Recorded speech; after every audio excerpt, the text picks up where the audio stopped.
Bienvenue sur Africa 24 dans cette nouvelle édition du Non-Stop Info. Voici les titres de l'actualité.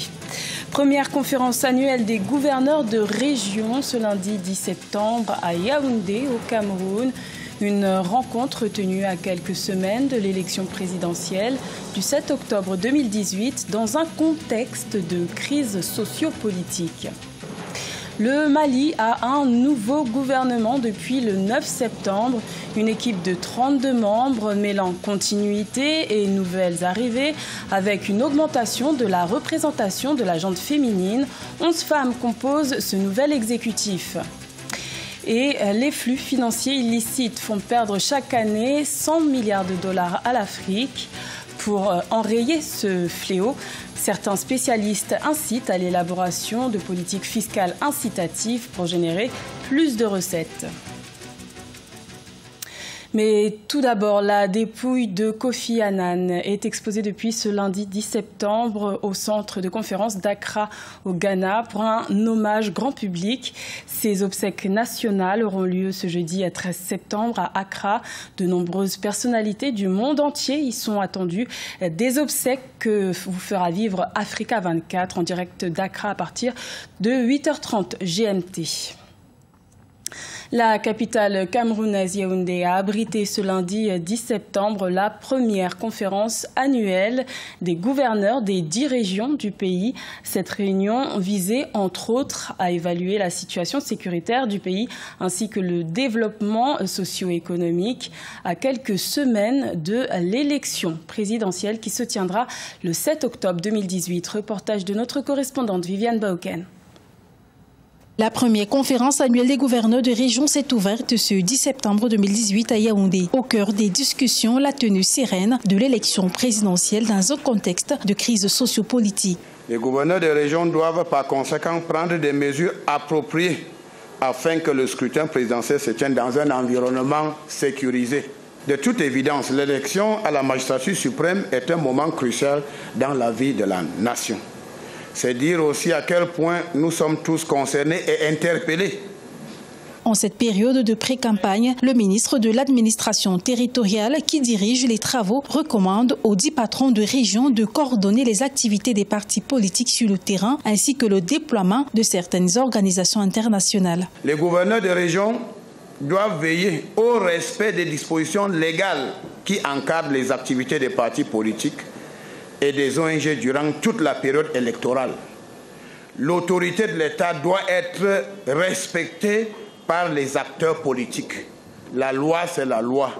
Elle doit être appliquée et respectée. Personne n'est au-dessus de la loi. Entre autres sujets à l'ordre du jour, la question de la crise qui secoue les régions anglophones du pays. La situation s'enlise sur le terrain avec une escalade meurtrière. Un couvre-feu a d'ailleurs été instauré dans le nord-ouest durant cette période électorale. Un nouveau gouvernement a été nommé le 9 septembre au Mali. Cette nouvelle équipe dirigée par le Premier ministre Soumeylou Boubèye Maïga est composée de 32 membres dont 11 femmes. Ce nouvel exécutif sera chargé de mettre en œuvre la politique du président Ibrahim Boubacar Keïta, réélu le 12 août 2018 pour un second mandat. Reportage de notre correspondant Mokhtar Bari.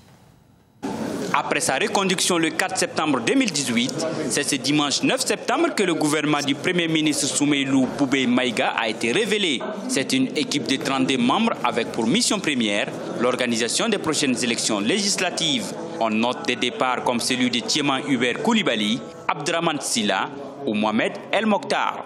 On voit l'entrée des hommes plus intègres, des gens vraiment très appréciés dans leur gestion des affaires publiques par le passé. Donc ça, c'est vraiment un motif de satisfaction par rapport à ce gouvernement. Bon, on attend à ce qu'ils arrivent à résoudre les problèmes prioritaires du pays, à savoir la reconquête de la paix, la baisse des prix des denrées de première nécessité. De nouvelles personnalités font leur entrée comme Kamisa Kamara, précédemment conseiller diplomatique du président Ibrahim Boubacar Keïta aux affaires étrangères, Lassine Boiré à la cohésion sociale, de la paix et de la réconciliation nationale, ou Yaya Sangaré à l'intégration africaine et des Maliens de l'extérieur. C'est un gouvernement avec un tiers des portefeuilles réservés aux femmes. Je pense que le nouveau gouvernement est composé plus de femmes par rapport à l'ancien gouvernement. moi je crois que c'est encourageant. Surtout, je dirais que la promotion féminine est en bonne marche. C'est un premier gouvernement de ce dernier mandat. On n'est pas pressé, mais la jeunesse n'est pas assez représentative dans le gouvernement, on peut le dire. En tout cas, les femmes quand même peuvent se réjouir du quota de l'air 30%. D'autres ministres du précédent gouvernement ont simplement changé de poste. C'est le cas de Tina Koulibaly qui cède la défense pour la justice ou Tiemoko Sangaré qui quitte les mines pour la défense. Notons que les élections législatives sont fixées au 28 octobre 2018. En Côte d'Ivoire, la stratégie nationale pour atteindre le développement durable à l'horizon 2027 est en place. Les autorités ont organisé de juin à août 2018 la première édition du concours intitulé « Le plus propre marché d'Abidjan », l'objectif étant de promouvoir et de maintenir la salubrité dans les marchés pour la santé des populations. Reportage de notre correspondant Oliva Djakotan. Avec 29,47% des voix, le grand marché de Marcory au sud d'Abidjan remporte la première édition du concours le plus propre marché de Côte d'Ivoire. Ce marché, qui a 35 ans d'existence, est l'un des plus hygiéniques du pays. Grâce à une brigade de salubrité et surtout à l'implication des 4000 commerçants, ici, la salubrité est journalière et l'affaire de tous. Nous donnons carrément l'hygiène d'abord dans nos toilettes, l'hygiène dans les couloirs, l'hygiène dans la nourriture, l'hygiène dans tout ce que nous faisons. Nous allons continuer dessus parce que ce n'est pas aujourd'hui, on ne peut pas s'arrêter là. On va toujours les traquer, on va toujours courir, on va toujours faire en sorte que ce marché soit leur marché. 10 marchés des communes de la capitale économique Abidjan ont participé à la première édition de ce concours. Des reportages réguliers et des visites inopinées ont guidé les organisateurs dans le choix final du vainqueur. Un concours qui sera pérennisé selon ces derniers. Toute chose a un début et nous avons démarré tout petit pour ne pas aller trop vite en besogne. On a démarré donc au plan du district d'Abidjan avec 10 communes d'Abidjan et c'est clair qu'à partir de la deuxième édition, on sera à l'intérieur. On va donc pour la petite information ajouter en plus des 10 communes d'Abidjan, 5 villes de l'intérieur. Donc pour la prochaine édition, on sera à 15 au lieu de 10. Les marchés de Cocodier de Yopougon occupent la 2e et 3e place de ce concours. Selon le ministère ivoirien de la Santé publique et de l'Hygiène, pour avoir une santé parfaite, 50% dépendent du comportement hygiénique adopté par les populations.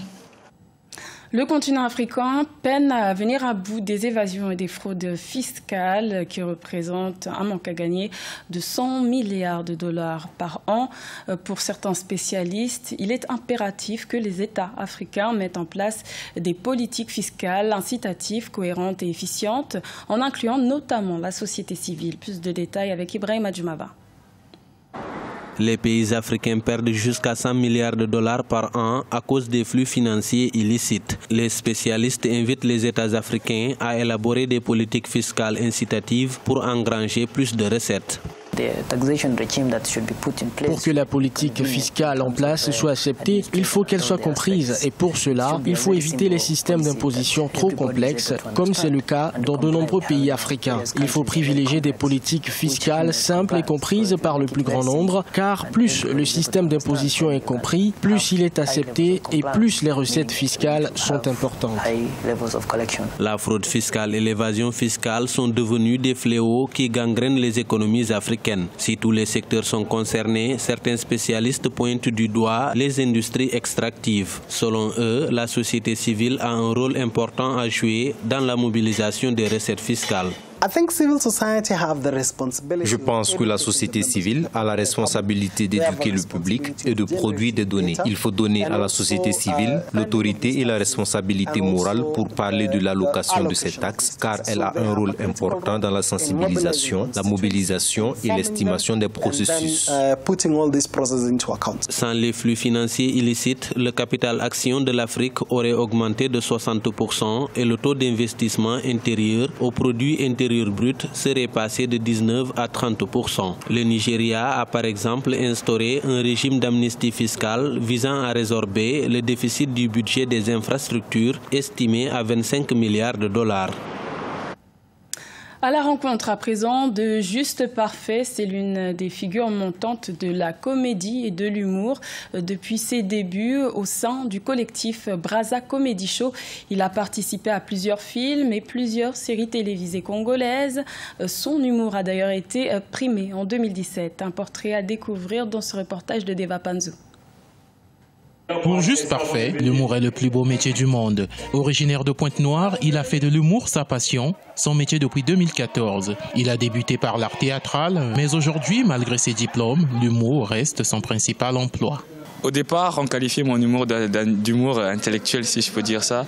Mais avec les conseils et certaines critiques, j'ai allégé mon humour. Aujourd'hui, mon humour parle à tout le monde. Des enfants de tout âge, quoi. Mon humour parle aux gens âgés de 0 à 199 ans. Juste Parfait a été découvert au sein du groupe Braza Comedy Show, initié par Junior de Math. Grâce à son savoir-faire, il a participé en 2017 à la 3e saison du Parlement du Rire. À Brazzaville, comme dans tout le Congo, son talent épanouit les spectateurs.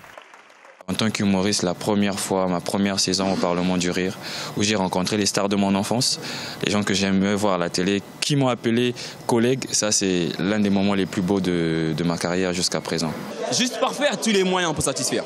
Il a tout le talent qu'il faut. Il a l'âge encore pour faire encore cela dans plus d'années encore. Il a tous les moyens pour faire plus grand chose encore que cela. L'artiste est talentueux, très talentueux. Je le souhaite tout le bonheur du monde. Il n'a qu'à continuer dans son chemin et voilà. Il a été inspiré par plusieurs humoristes, parmi lesquels le Congolais Fortuné Bateza.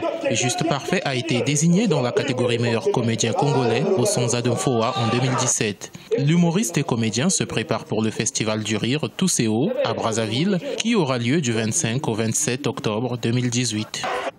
Ce journal a été réalisé par l'ensemble de la rédaction. Merci de votre fidélité. L'information continue sur Africa 24.